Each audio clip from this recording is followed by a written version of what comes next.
ഈ ഒരു വീഡിയോ എടുത്തു വെച്ചിട്ട് ഒത്തിരി നാളായി. ഒത്തിരി നാളെന്ന് വെച്ചാൽ ഒരുപാടല്ല, എന്നാലും കുറച്ചായി. അപ്പോൾ ഇത് എഡിറ്റ് ചെയ്യാൻ സത്യം പറഞ്ഞു ഞാൻ വിട്ടുപോയി എന്നുള്ളതാണ് സത്യം. മാനവവേദിയിൽ വെച്ച് ഞങ്ങളുടെ കസിൻ്റെ ഒരു പ്രോഗ്രാം ഉണ്ടായിരുന്നു, ജാവ ഡേ. അതൊരു ബൈക്കാണ്. ഞങ്ങൾക്ക് ആക്ച്വലി ഇതിനെപ്പറ്റി ഒരു പിടുത്തമില്ല. പിന്നെ ഞങ്ങളെ ക്ഷണിച്ചതുകൊണ്ടും ഞങ്ങൾ വെറുതെ ഇരിക്കുന്നതുകൊണ്ടും പോയതാണ്. അപ്പോൾ കസിൻ ചേട്ടൻ്റെ ഒരു ചേച്ചീൻ്റെ കുട്ടിയും കൂടെ ഉണ്ടായിരുന്നു. അപ്പോൾ അവൻ ആയിരുന്നു ഞങ്ങൾക്ക് കമ്പനി.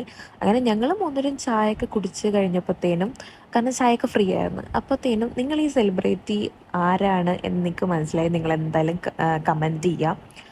അപ്പം കുറേ ബൈക്ക് റൈഡ് അങ്ങനത്തെ ഇത് തന്നെയായിരുന്നു. ആദ്യം ചെന്നപ്പോൾ നമുക്ക് ഭയങ്കരമായിട്ട് ബോറടിച്ചു. കാരണം ബൈക്കിൻ്റെ അങ്ങനത്തെ പ്രാന്തൊന്നും ഞങ്ങൾക്കില്ലാത്തതുകൊണ്ട് ബോറടിച്ചു. പക്ഷേ ഈ റൈഡ് പോയവർ തിരിച്ച് വന്നപ്പോൾ എല്ലാ വണ്ടിയും വരുന്നതിൻ്റെ ഒരു സൗണ്ട് അതൊക്കെ കണ്ടപ്പോഴത്തേനും ഒരു എനർജി ഫീൽ വന്നായിരുന്നു. പിന്നെ അങ്ങോട്ട് കിടിലായിരുന്നു. അപ്പം അതൊക്കെ കഴിഞ്ഞിട്ട് ഞങ്ങൾ തിരിച്ചു പോയി. അത്രേ ഉള്ളൂ.